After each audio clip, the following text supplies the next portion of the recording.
Ya, muchas gracias.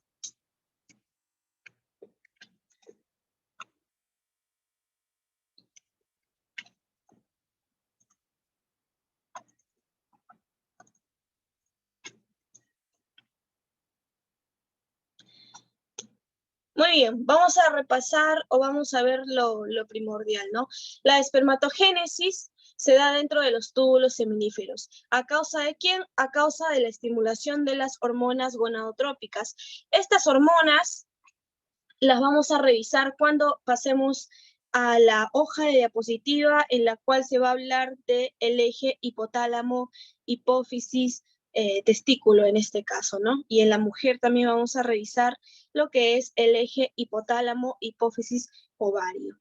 Muy bien, entonces, ¿qué es lo que vamos a decir? ¿Qué otros datos vamos a dar en lo que es aquí en la parte de los túbulos seminíferos? En primer lugar, antes de iniciar, vamos a decir que esta espermatogenia se va a iniciar durante la formación del embrión. Durante la formación del embrión. ¿Y cómo? Las células, estas células germinales primordiales que estamos viendo aquí al inicio de la espermatogenia, van a migrar hacia los testículos. Van a migrar hacia los testículos. Y ahí se van a convertir en células germinales inmaduras llamadas espermatogonias. Espermatogonias. Estas espermatogonias se van a ubicar aquí, en estas capas de aquí, es decir, en las 2 o 3 capas más internas de lo que son el túbulo seminífero. Entonces, estábamos viendo aquí un corte transversal, ¿no? Del túbulo seminífero. Este es su luz del túbulo como tal.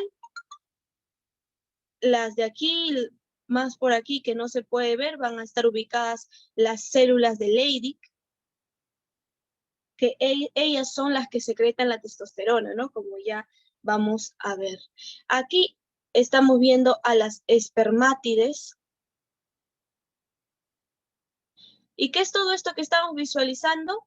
Es la pared, ¿no? La pared de los túbulos de seminíferos. Aquí estamos viendo las espermátides, incluso más aquí ya vemos a los espermatozoides. Y las demás aquí son las células germinales primordiales, estas de aquí. Primero vamos a desarrollar esto y luego vamos a volver a esta imagen. Entonces, estamos iniciando con las células primordiales. Toda esta espermatogenia dijimos que inicia, ¿no? Desde la vida embrionaria incluso. Y estas células germinales primordiales se van a convertir en espermatogonias, ¿no? En espermatogonias. Y ya a partir de la pubertad, es decir, en general en los 12 y 14 años, 12 y 14 años, las espermatogonias van a proliferar bastante, van a proliferar con una rapidez impresionante. Y ellas, algunas de ellas van a realizar lo que es la meiosis. La meiosis. Y una vez que realizan la meiosis, se van a convertir en espermatocitos primarios. Espermatocitos primarios, ¿no? O espermatocitos tipo espermatocitos 1, como dice aquí, espermatocitos primarios o espermatocitos 1. Todo mediante la meiosis de las espermatogonias. Y luego siguen la división, van a seguir la división, y se van a convertir en espermatocitos secundarios o espermatocitos 2.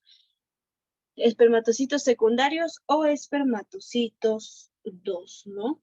Y luego de ello, ¿qué va a pasar? Luego de ello, pues, va a seguir una división, pero ¿de qué tipo ya? Una división de tipo mitótica, ¿no? Una división de tipo mitótica. Y es así como nos va a dar a las espermátidas, a las espermátidas. Estas espermátidas ya no se dividen, ya no se dividen, sino que se transforman a espermatozoides. Se transforman a espermatozoides. Muy bien, es así entonces. Uy, aquí hay un error, aquí hay un lapsus. Vamos a corregir. Las espermatogonias, qué bueno que lo había apuntado porque no me había percatado, es por mitosis, ojo, por mitosis, para que den a los espermatocitos 1. Y es por meiosis que dan a los espermatocitos 2. Y estos espermatocitos 2 por la meiosis 2 nos dan a las espermátidas. Ojo, entonces, si uno pregunta, ¿las espermatogonias mediante qué proceso se convierten en espermatocito 1? Mediante mitosis. A espermatocito 2, mediante meiosis. Y espermátida, mediante meiosis, una segunda meiosis. Y las espermátidas, para convertirse en espermatozoides, ya no realizan ya otra división adicional, sino que básicamente maduran y se convierten en espermatozoides como tal en el lumen del túbulo seminífero. Y ahora, si vemos aquí otra vez a la capa del túbulo seminífero, vamos a cambiar de color, vamos a ver que están en orden. Aquí encontramos a las células germinales primordiales, ¿no?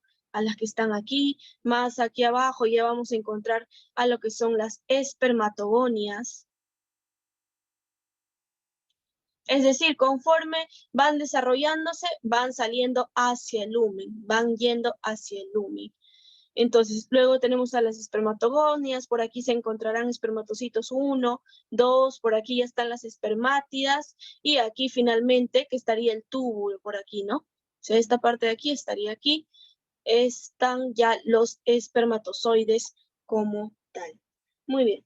Entonces, hasta ahí estaríamos con la espermatogenia. Sin embargo, esta espermatogenia tiene que ser estimulada, como dijimos, y para ello están las hormonas.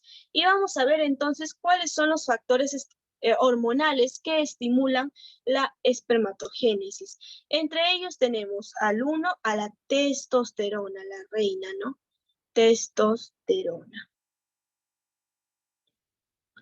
Como segundo tenemos a la hormona luteinizante. Como tercero tenemos a la hormona folículo estimulante.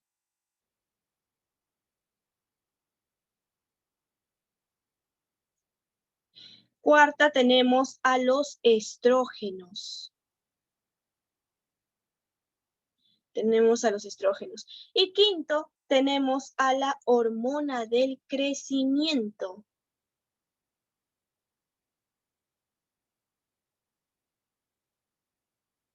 Muy bien, a la hormona del crecimiento. Y vamos a cambiar de color para ver cómo es que tienen ellas algún tipo de función aquí en la espermatogénesis. Iniciamos con la testosterona. ¿Qué podemos decir de ella? Que es secretada por qué células? Por las células de Leydig, ¿no? Ella es secretada por las células de Leydig. ¿Y dónde están ubicadas estas células de Leydig? Ellas están ubicadas en el intersticio testicular. En el intersticio testicular. ¿Y para qué es importante la testosterona? Ella es importante para el crecimiento y la división de las células germinales. De las células germinales que vimos, ya van a ser estimuladas por la testosterona. ¿Para qué? Para su crecimiento y para su división. Crecimiento y división, que es el primer paso que vimos, ¿no? El primer paso que vimos en la espermatogénesis. Es por ello que es tan importante. Ahora, vamos con la con la hormona luteinizante. Con la hormona luteinizante. ¿Qué podemos decir de ella? Que es secretada ¿por quién? Por la adenohipófisis. Ella es secretada por la adenohipófisis. ¿Y qué estimula ella? Ella estimula la secreción de testosterona. Ella estimula la secreción de testosterona, es decir, la luteinizante estimula a la célula de Leydig para que ella secrete testosterona. Entonces, y vimos, pues, ¿no? Que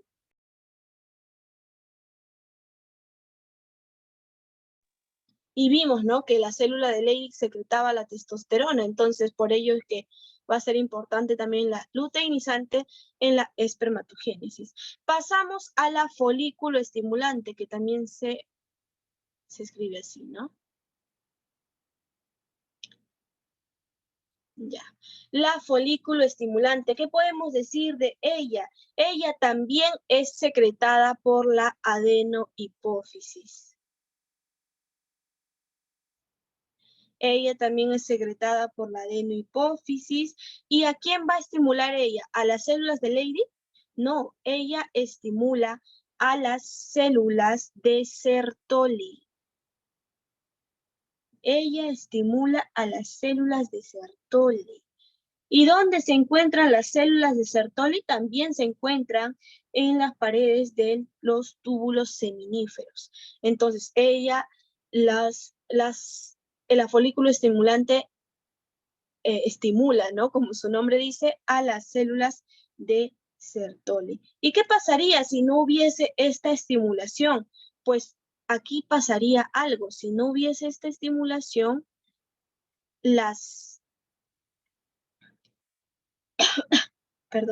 si no hubiese esta estimulación, las espermátides no se convertirían en espermatozoides. Ella es la que entra, sus secreciones son las que entran aquí. Porque vamos a volver a la imagen anterior, vemos, ¿no? En las espermátidas ya no hay ninguna división, sino que hay una maduración, ya una espermiogénesis, se le conoce como espermiogénesis, ¿no? Para que se conviertan en espermatozoides. Muy bien, muy importante ahí en ese paso, la folículo estimulante. Pasamos a otra, pasamos a los estrógenos. Los estrógenos provienen de quién? ¿Quién es su precursor? La testosterona, ¿no? La testosterona es la base de los estrógenos a través de la enzima aromatasa, que se da en qué células. Ahora ya las vamos a ver en las próximas diapositivas, pero por ahora estamos en eso. Los estrógenos vienen de la testosterona, ¿no? Son formados a partir de la testosterona. ¿Por quién? Por las células de Sertoli. Por las células de Sertoli. ¿Y por qué? ¿Cómo es así que las células de Sertoli convierten a los estrógenos en testosterona? Ya, eso es porque la folículo estimulante estimula a la Sertoli para que realice este proceso, ¿no? Para que realice este proceso. Y posiblemente también sean estos estrógenos importantes en la fase de espermatogenia, ¿no? Espermatogenia en general.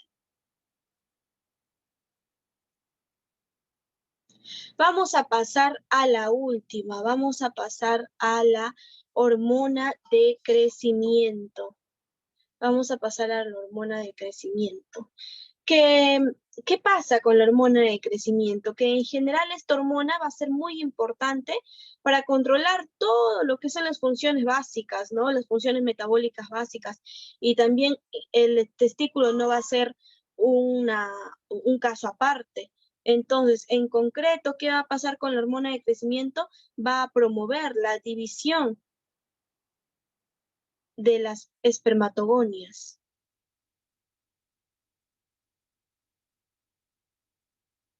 De las espermatogonias. Ahí va a estar su punto clave. ¿Y qué pasa si nos falta esta hormona de crecimiento? ¿En qué casos no va a faltar hormona de crecimiento? Por ejemplo, en el enanismo hipofisiario.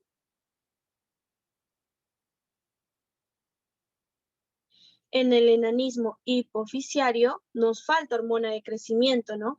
Y si esta hormona de crecimiento tenía mucho que ver en la fase de la división de las espermatogonias, ¿qué va a pasar? Esta persona con enanismo hipofisiario va a presentar lo que es esterilidad.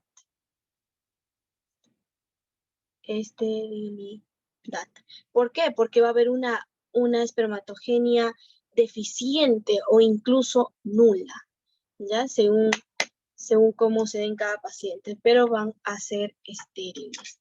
Muy bien, antes de pasar a otro, ¿hay alguna pregunta por ahí?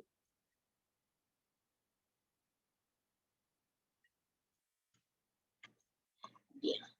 Si no hay una pregunta, vamos a abrir una pantalla negra para hablar sobre, a ver, justo está en rojo, para hablar sobre la fisiología del espermatozoide maduro.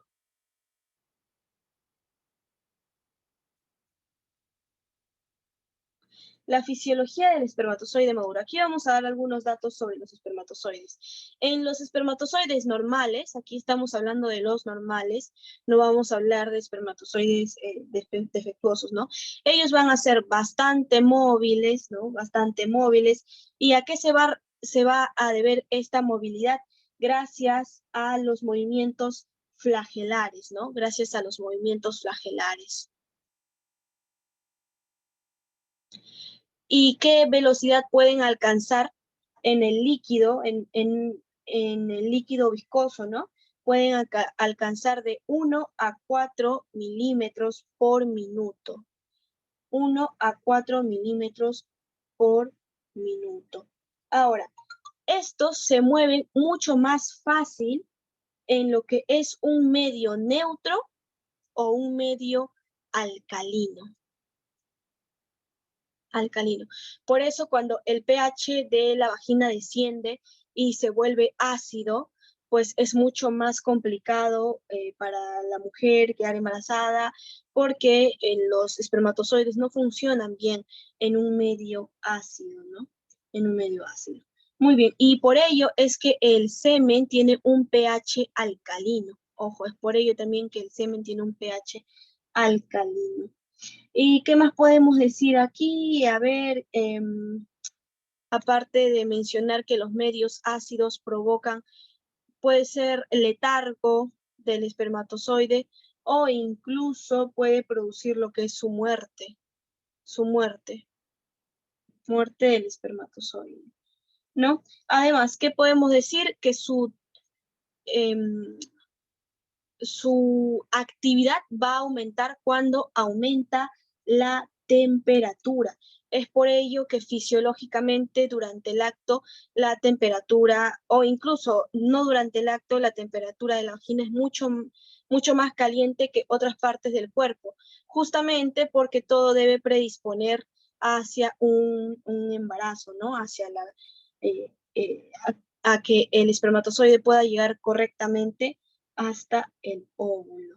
Muy bien, y aquí también vamos a mencionar un dato extra que siempre se dice, ¿no? Que los espermatozoides pueden sobrevivir incluso semanas en los conductos genitales de los testículos, pero dentro del aparato genital femenino pueden sobrevivir solo de 1 a 2 días. De 1 a 2 días. Muy bien, ¿hasta ahí hay alguna pregunta?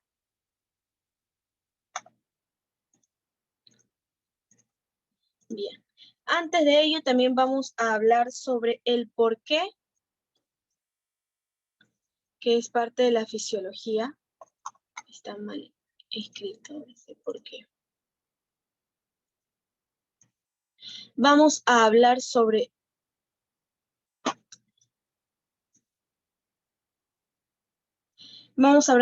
el por qué un solo espermatozoide penetra al óvulo, ¿no? ¿Por qué habiendo tantos espermatozoides, solo uno penetra al ovocito? Bueno, realmente, fisiológicamente, la razón no se conoce del todo, pero sin embargo, esto es porque después de la penetración del primer espermatozoide, la zona pelúcida del óvulo, en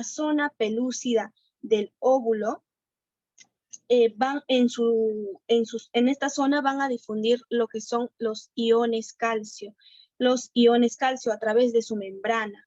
Entonces, cuando se difunden estos iones calcio a través de su membrana, van a hacer que se liberen por exocitosis numerosos gránulos corticales, lo que es al espacio perivitelino.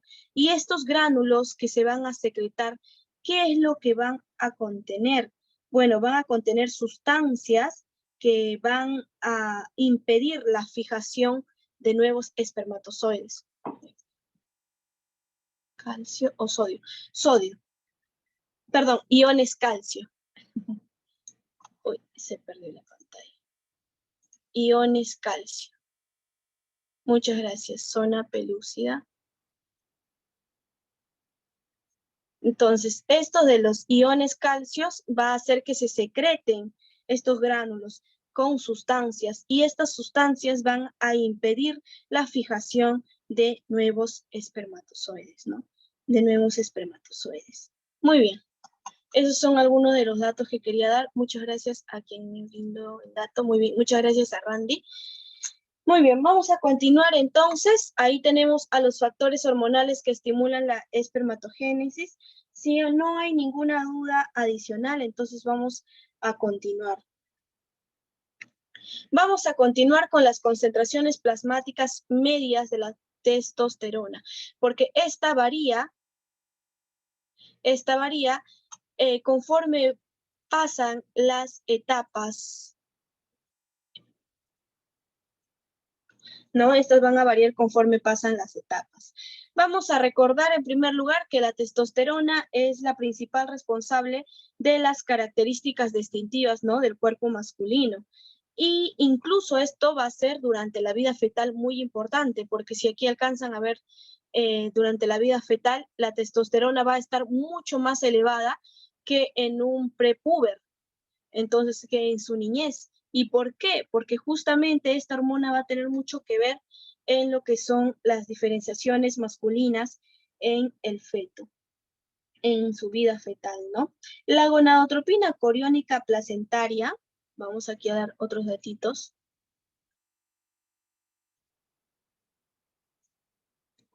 Coriónica placentaria es la que va a estimular a los testículos. En la vida fetal estamos hablando. En los testículos para que ellos secreten, ¿no? La testosterona. Para que ellos secreten la testosterona. Durante todo el periodo fetal, incluso se da después de 10, hasta 10 semanas después del nacimiento. Entonces, o incluso algunas semanas más, puede variar. Ya a nivel de cuando ella es niño, en su etapa de niño, o hasta la edad de los 10, 13 años, ¿no?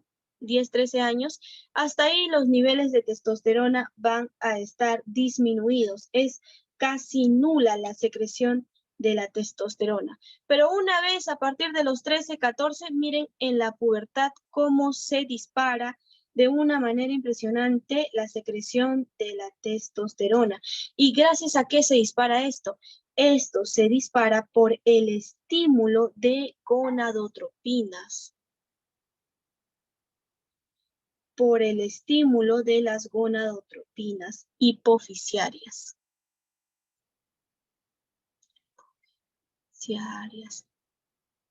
De las gonadotropinas hipofisiarias. Esto hace que aumenten los niveles de secreción de la testosterona durante la mayor parte de la vida. Miren, en la madurez todavía sigue teniendo niveles altos.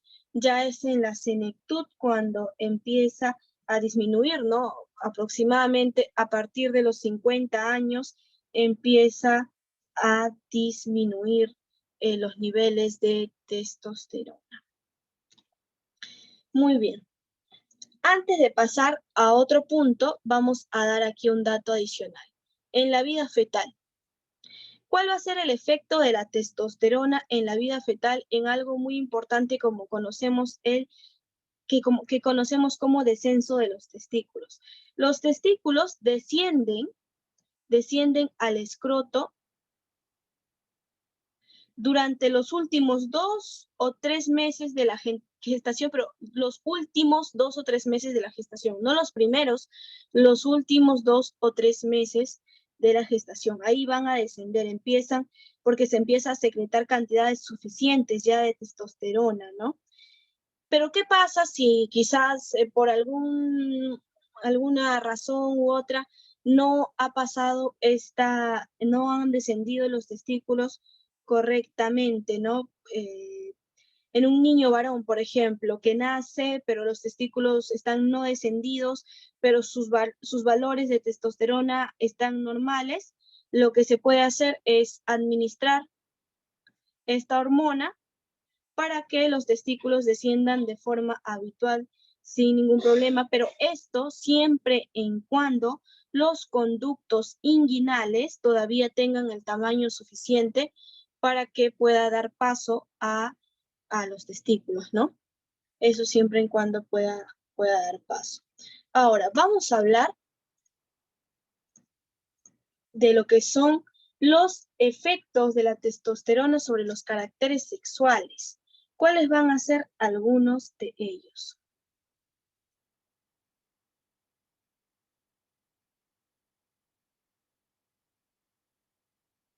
Los efectos de la testosterona sobre los caracteres sexuales. Uno de ellos va a ser la distribución del vello corporal.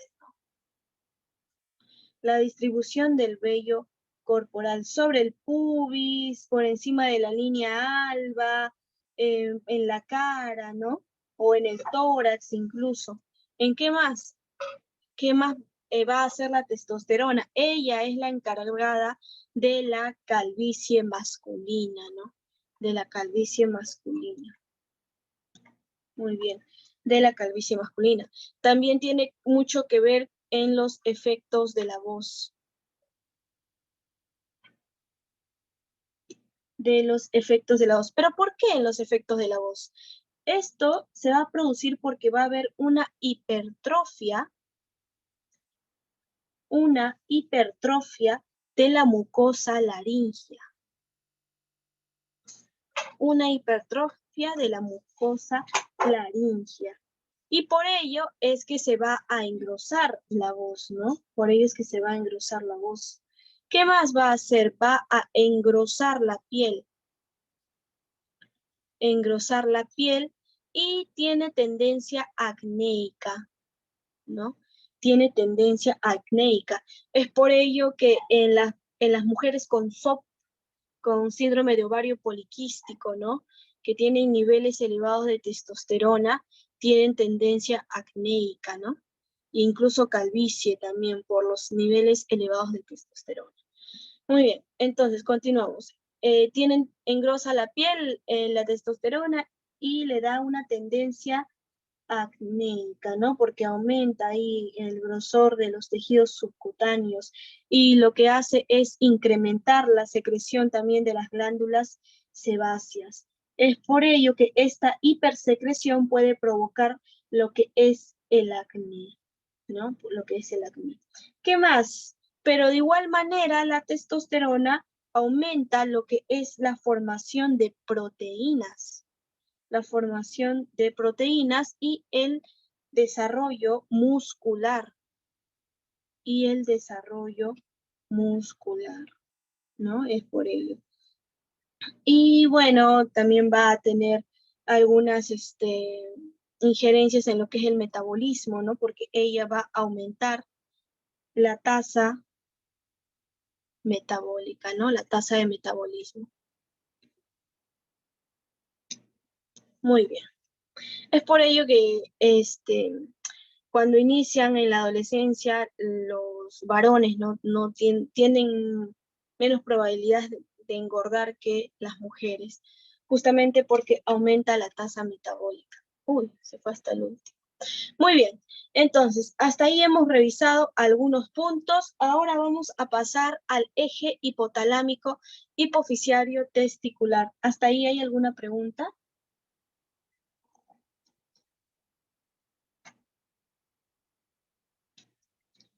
Muy bien. Aquí vamos a tener al hipotálamo, ¿no? Como tal, aquí vamos a tener al hipotálamo y aquí a la hipófisis. Aquí tenemos al testículo. Voy a acercar un poco más el micro. Muy bien, al testículo. ¿Y qué va a pasar aquí? Vamos a ver que el hipotálamo va a secretar una hormona llamada gonadoliberina. Gonadoliberina. Esta gonadoliberina va a estimular pues a la hipófisis, específicamente a la adenohipófisis, específicamente a ella. específicamente a la adenohipófisis, para que ella, ¿qué haga? Para que secrete dos hormonas, la luteinizante y la folículo estimulante, para que las secrete ellas dos. Entonces, ellas van y estimulan al testículo, ¿no? La luteinizante, ¿a quienes dijimos que estimula? A las células de Leydig, principalmente, a las células de Leydig, para que las células de Leydig nos dé ¿qué? Nos dé testosterona. Para que las células de Leydig nos dé testosterona. Y la folículo estimulante, ¿a quién estimula? Ella dijimos que estimula a la célula de Sertoli, ¿no? A la célula de Sertoli. ¿Y en qué nos da la célula de Sertoli? Ella va a estimular a la espermatogenia, dijimos. A la espermatogenia. Pero pueden decir, pero aquí yo veo que tiene un producto. Aquí la célula de Leydig tiene un producto que es la testosterona, ¿no? Y aquí yo veo que la célula de Sertoli también tiene un producto. Bueno, ello se puede decir que la célula de Sertoli secreta también lo que es la inhibina, aparte de apoyar en lo que es la espermatogénesis. ¿Y qué es lo que va a hacer la inhibina? La inhibina va a resultar en un feedback negativo para la hipófisis, específicamente la adenohipófisis, para que deje de secretar folículo estimulante, para que deje de secretar el luteinizante, ¿no? La testosterona de igual manera va a enviar señales a la hipófisis para que ya no sigan secretando la luteinizante y la folículo estimulante, ¿no? Porque el cuerpo dice, no, ya tenemos testosterona suficiente, ya hasta ahí se debe parar la producción. Y esa básicamente es el eje hipotalámico hipofisiario testicular, ¿no? Eje hipotalámico hipofisiario testicular. ¿Hasta ahí hay alguna pregunta, algo que no se haya entendido?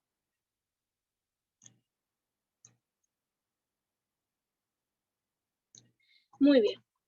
Ahora vamos a dar aquí otro ratito en pantalla negra. ¿Qué pasa en el embarazo aquí? Pero estamos hablando de los hombres. ¿Qué tiene que ver el embarazo? Lo que pasa es que la gonadotropina coriónica humana, la GCH, ¿no? La gonadotropina coriónica humana. ¿Quién secreta la gonadotropina coriónica humana? La placenta, ¿no? Ya.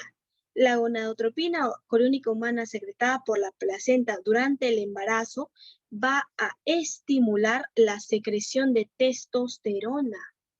Testosterona.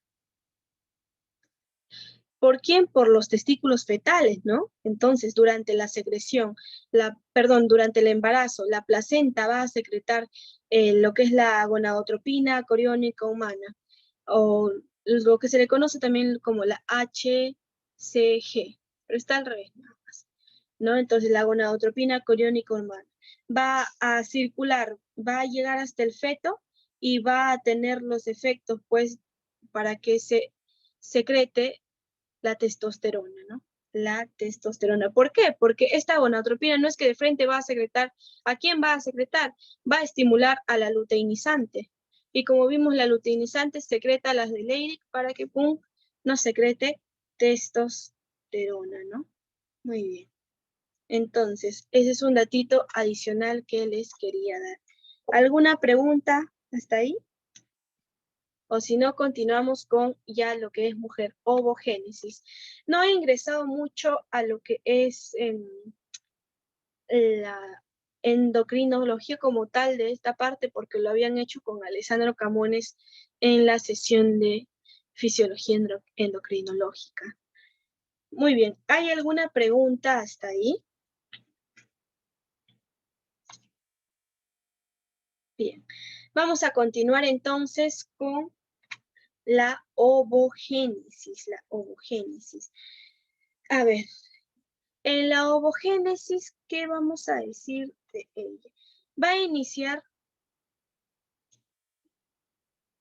¿no? La ovogénesis va a iniciar antes del parto, en la vida fetal también, al igual que la espermatogénesis.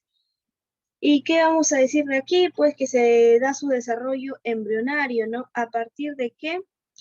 vamos a decir que las células germinales primordiales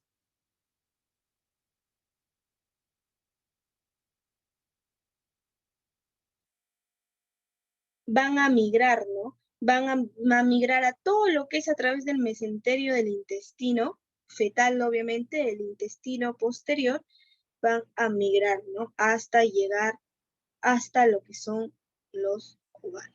Entonces, ellas van a ser las que van a migrar. Inicialmente, ¿dónde se encontraban estas células germinales?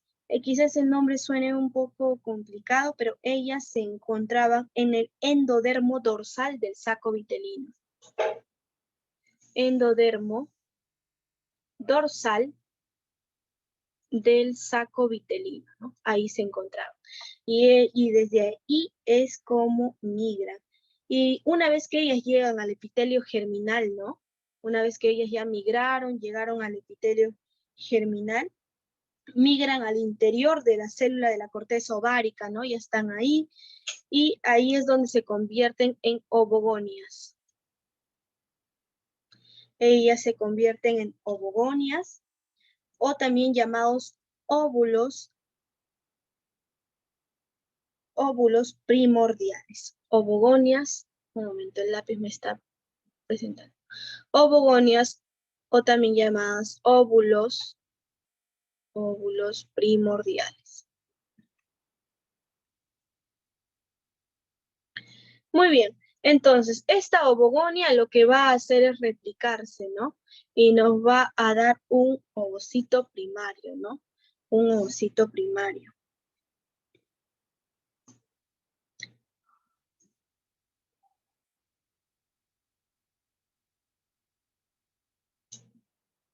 Muy bien. Entonces, de ovogonia o óvulo primordial nos pasa a un ovocito primario. Y aquí es hasta donde se queda en la vida fetal. Ya no continúa más. ¿En qué fase se queda? Se queda en profase 1. Se queda en profase 1. Y hasta ahí se queda. Y luego vuelve cuando ya la mujer se encuentra en su primera menstruación, se puede decir que vuelve, ¿no? Cuando la mujer se encuentra ya en su vida sexual fértil. Entonces, vuelve, se da la primera meiosis, la meiosis 1, ¿no? Continúa desde la profase, se da la meiosis 1 y nos va a dar dos productos. Nos va a dar el primer cuerpo polar, ¿y qué va a pasarle a este primer cuerpo polar? Va a degenerar. Y nos va a dar el ovocito secundario.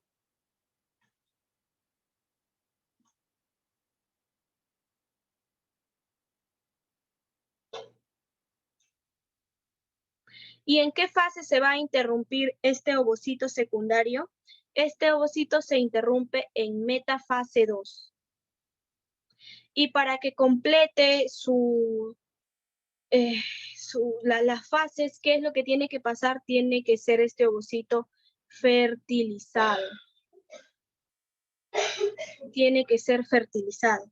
En el caso de que este ovocito es fertilizado, ahí recién completa su meiosis 2.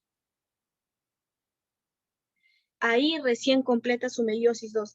¿Y qué nos da de producto? Nos da el segundo cuerpo polar, ¿no? El segundo cuerpo polar que también va a degenerar. Y ahí nos da el óvulo como tal, o cigoto. Óvulo o cigoto, que ya está fertilizado, ¿no? Entonces, esa es la ovogénesis. Esa es la ovogénesis. ¿Hay alguna pregunta hasta ahí?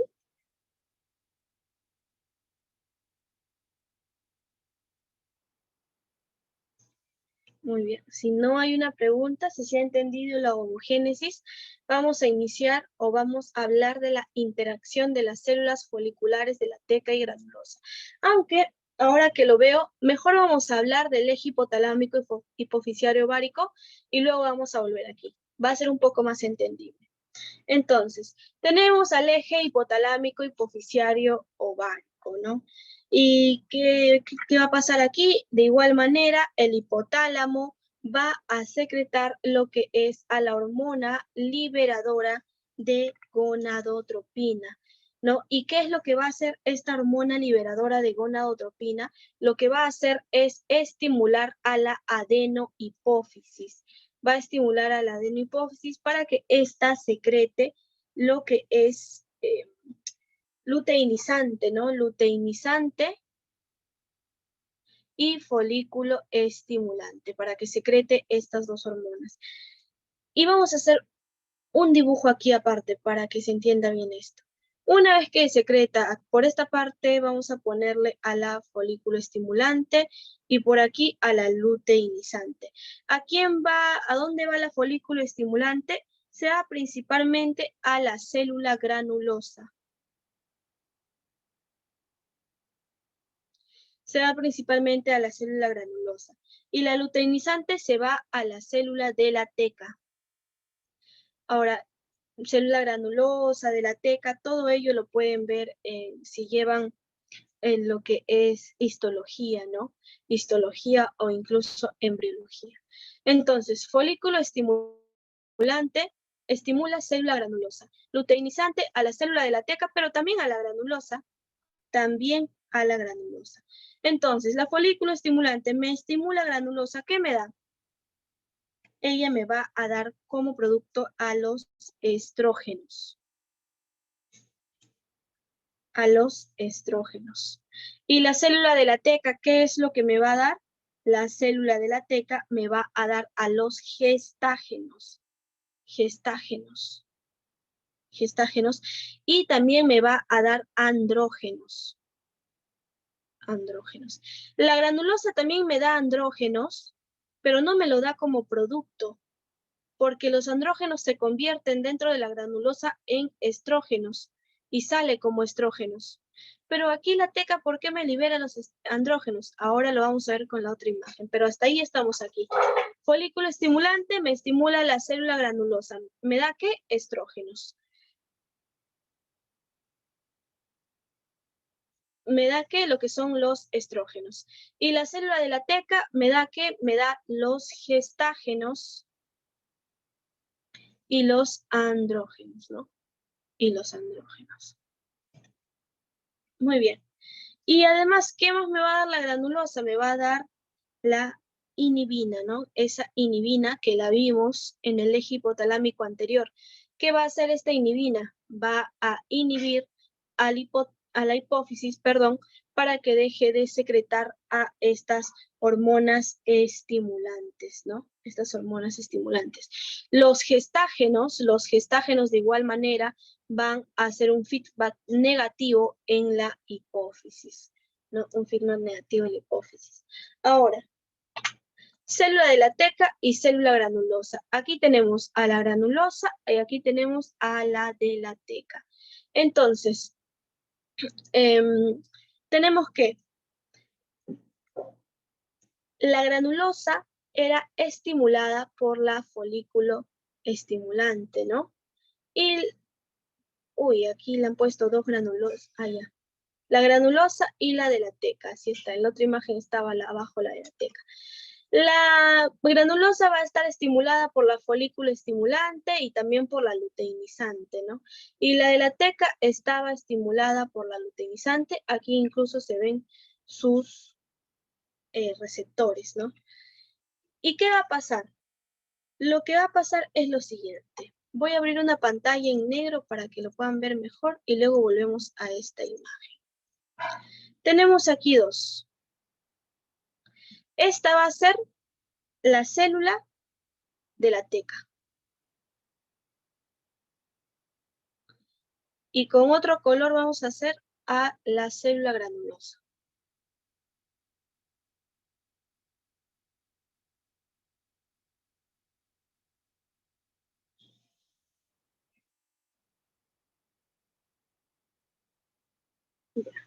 A la célula granulosa. ¿Y qué va a pasar, no? Aquí a la teca la estimula la luteinizante Y también la estimula la LDL también. Y aquí la estimula también la luteinizante y la estimula la folículo estimulante, ¿no? Ahí a la granulosa. ¿Y qué es lo que va a pasar? Lo que va a pasar es que dentro de esta célula, a partir del colesterol, por este estímulo, se va a convertir en pregnenolona, Y de la pregnenolona se va a convertir en progesterona, Y esta progesterona se va a convertir en andrógenos, así. Y en la granulosa va a pasar lo mismo, el colesterol por estimulación de luteinizante y folículo estimulante también se convierte en pregnenolona, Esta pregnenolona se convierte en progesterona, y esta progesterona aquí mismo no se convierte en andrógeno, sino que viaja a la teca, a la célula de la teca, y ahí es como se convierte en andrógeno. Pero ahora, este andrógeno vuelve a la granulosa. Entonces, si yo te pregunto, ¿dentro de la granulosa se producen andrógenos? No, no se producen andrógenos. Entonces, este andrógeno vuelve a la granulosa y aquí hay una enzima que la voy a poner con otro color, morado. Hay una enzima que va a actuar en el andrógeno llamada aromatasa. Y es a través de esta aromatasa que me va a producir estrógenos.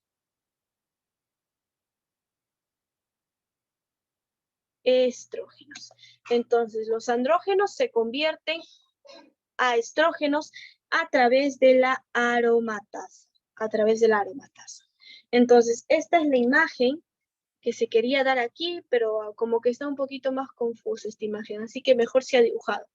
Aquí está, miren, la aromatasa convirtiendo lo que es los andrógenos, que en este caso es testosterona, en estrógenos.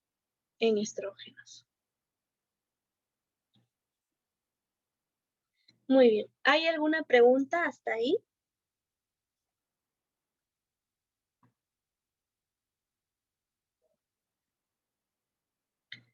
Muy bien. Si no hay ninguna pregunta, vamos a avanzar y vamos a ver los metabolismos del estrógeno, básicamente. Vamos a ver cómo es que se transportan a través del organismo, y cómo es que se degradan.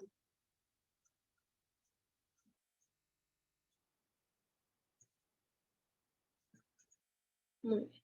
¿Cómo se van a transportar? Ellos se van a transportar, los estrógenos estoy hablando, se van a transportar unidos a proteínas plasmáticas.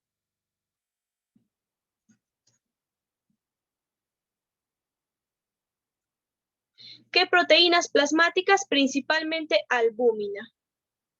Albúmina y globulinas.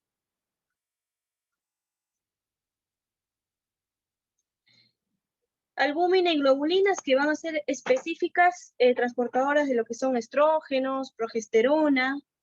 Entonces, ¿y cómo se va a llamar? Vamos a cambiar aquí de color.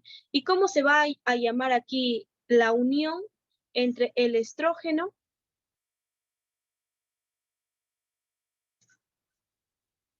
Bueno, vamos. Ay, no, se borró. A ver. Transporte, que estamos diciendo que se da, perdón, por las proteínas, ¿no?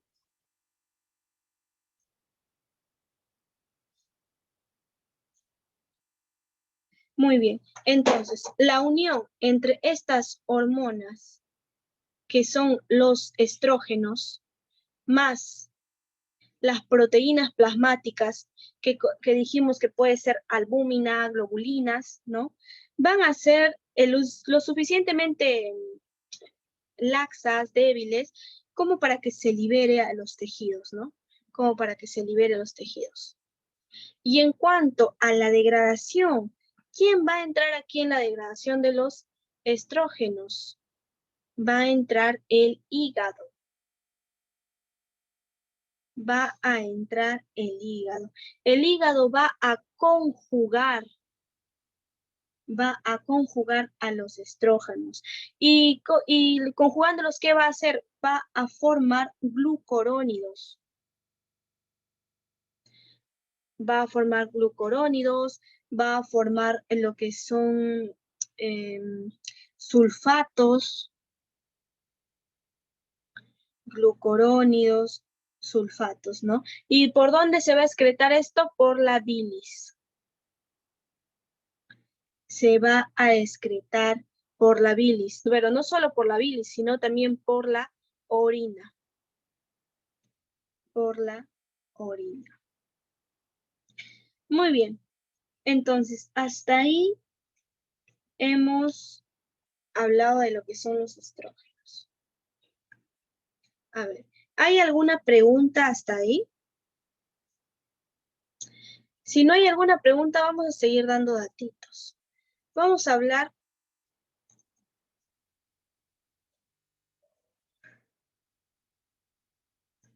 como no te entiendo tu pregunta, Hernán.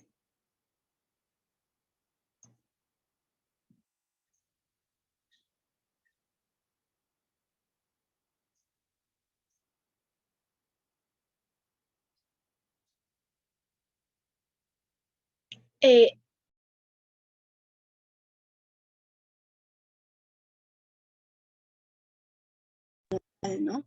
Estábamos hablando de los estrógenos, no de la hormona que me estabas mencionando. Sin embargo, entonces vamos a partir la pantallita en dos aquí para hablar de ella. Y supongo que lo preguntas como, y luego cómo es que sale, ¿no? En los exámenes de embarazo. Ya, muy bien. En primer lugar, volvemos a que la placenta fetal es la que va a secretar lo que es la HCG, ¿no? O llamada la hormona gonadotropina humana, ¿no? Entonces, esta hormona, en un examen de sangre de embarazo, por ejemplo, va a ser fácilmente detectada. Sin embargo, ¿cómo va a llegar a la orina? Justamente va a llegar a la orina por su proceso de transformación, en el cual también tiene que ver el hígado.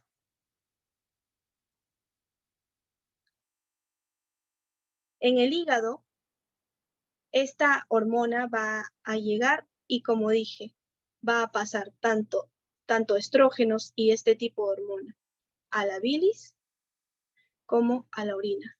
Pero estas cantidades no van a ser muy grandes. Por ello es que las primeras semanas o incluso un test de orina de embarazo no va a ser suficientemente verídico, ¿no? Como para decir no hay embarazo. Ajá, no es suficientemente sensible como para decir no hay embarazo simplemente porque no se ha detectado esta hormona, ¿no? Incluso tiene que ver mucho en lo que es el tipo de test que se detecta. Si damos aquí algunos datos más, en la sangre, esta hormona va a aparecer entre los 6 y 8 días, ¿no? Y no se va a detectar en la orina hasta lo que son los 3 a 4 días, pero esto es en promedio, según literatura. En la vida real, incluso puede ser de 6 a 12 días o 2 semanas.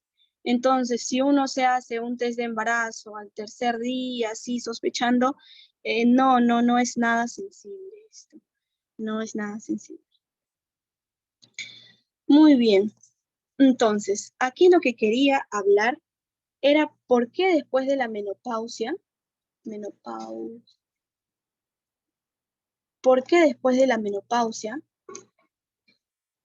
las mujeres tienden a sufrir de esto que se llama osteoporosis, ¿no? Tienden a sufrir de esto que se llama osteoporosis. Lo que va a pasar es que tras la menopausia, la secreción ovárica de estrógenos va a disminuir, va a caer estrepitosamente. Va a caer estrepitosamente, e incluso va a cesar casi por completo.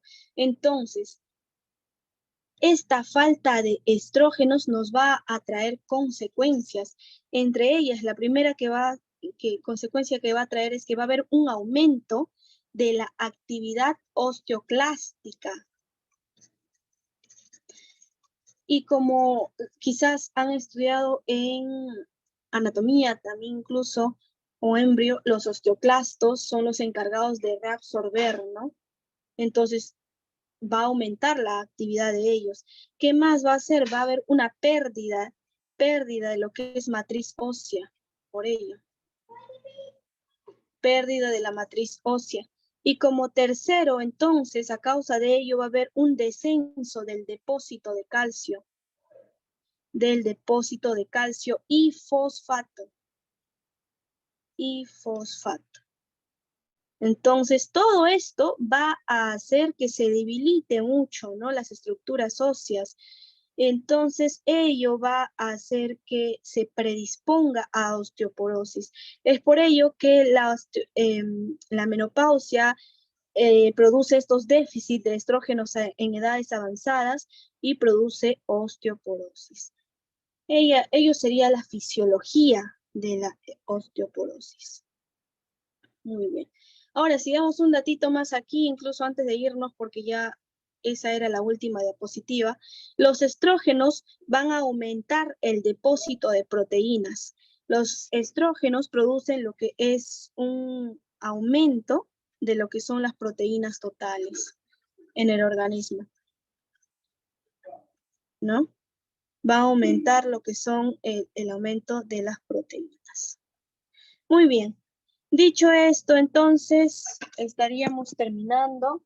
Iniciaríamos con el quisis. Luego pasaríamos a lo que es la premiación de los que hayan acumulado más puntaje.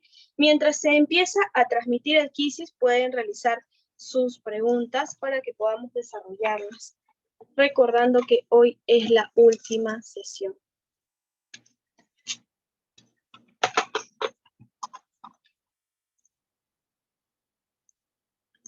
Bien, ahora en un momento se va a empezar entonces con la transmisión del quisis.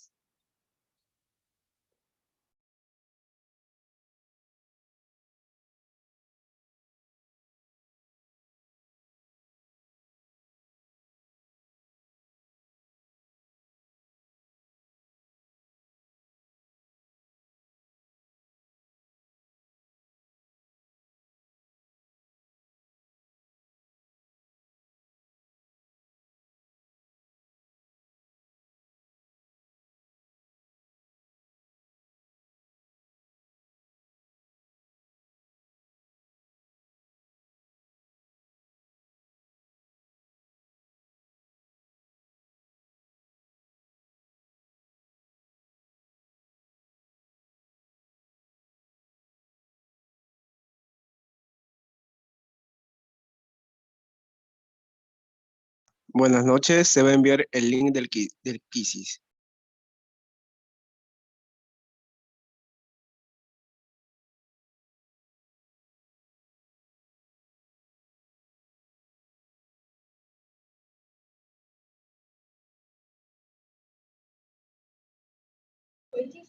Recuerden ingresar con sus nombres y apellidos. Hoy es el último día en el que pueden acumular el puntaje. Luego de ello nos van a dar 3 minutos para que se puedan premiar a los ganadores.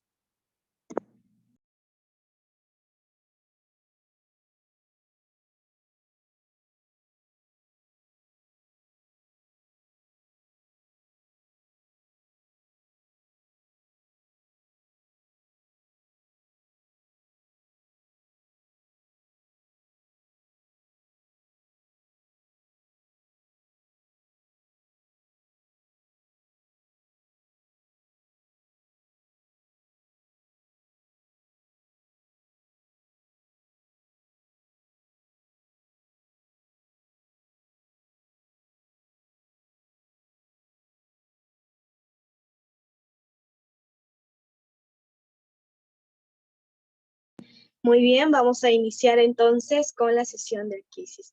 Son 5 preguntas, así que muchos éxitos a todos.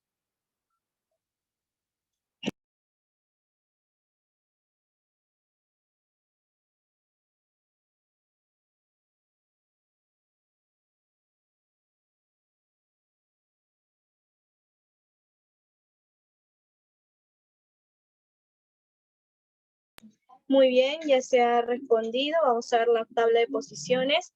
A la cabeza se ubica Litamar, seguido de Alberto y seguido de Randy. La inhibina es secretada por las células de la teca. Es falso, ¿no? La inhibina era secretada por la célula granulosa. Siguiente pregunta.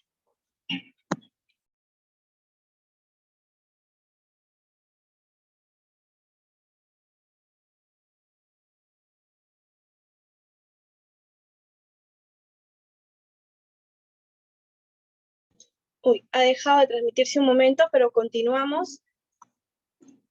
Nos dice, ¿las células de la teca poseen enzima aromatasa? No poseen enzima aromatasa. Es por ello que enviaban a los andrógenos a la célula de la granulosa para que a través de la enzima aromatasa pueda transformarse en estrógenos. Por ello era falso. Ahorita iniciamos con la transmisión otra vez. Siguiente pregunta.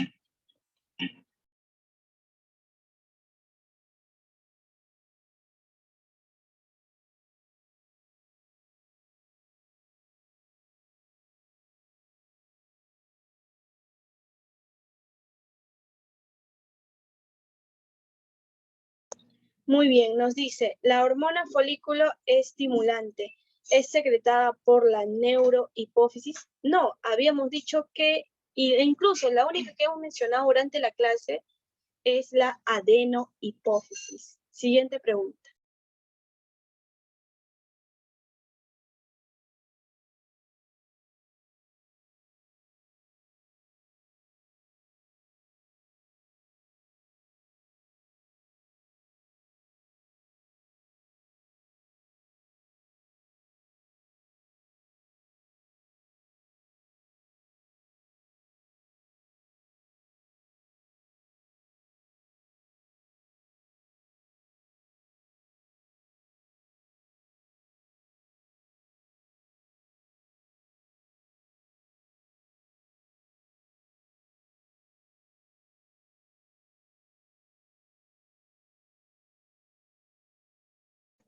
Muy bien, ahí estamos viendo la tabla de posiciones. Las células de Leydig secretan testosterona, esa está bastante regalada, ¿verdad? Así es, las células de Leydig secretan testosterona. Última pregunta.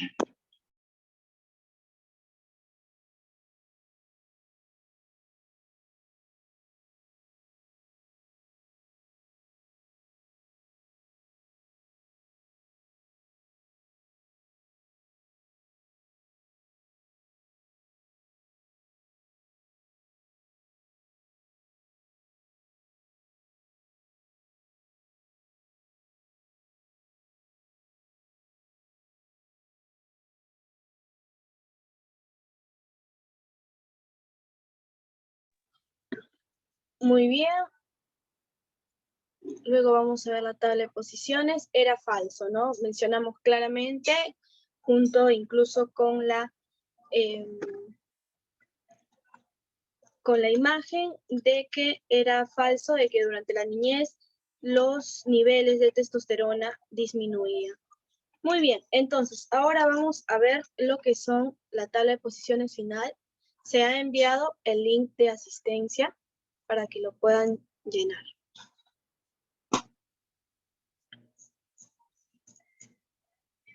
Entonces, esos son los puestos. Debido pues a la cantidad de personas, se felicita a todos los participantes y muchas gracias por habernos acompañado en estos días. Se va a enviar un correo felicitando a los ganadores y lo van a poder ver todo. Se va a enviar a todos los inscritos y se va a enviar el puntaje que acumuló cada uno de ustedes. Se va a enviar el certificado para los que cumplieron con las fechas y con llenar los links de asistencia. Así que esta ha sido la última clase. Hoy en la noche se está regularizando por completo en lo que son las clases y los materiales en la plataforma y se avisa que en 72 horas, es decir, se va a dar 3 días para que puedan revisar completamente los materiales. Sin más, me despido. Muchas gracias. Se da por cerrado el curso de Fisiología. Espero que podamos vernos en una próxima oportunidad. Cualquier duda o consulta nos la pueden hacer llegar mediante el correo electrónico o mediante el WhatsApp. Muchas gracias. Buenas noches.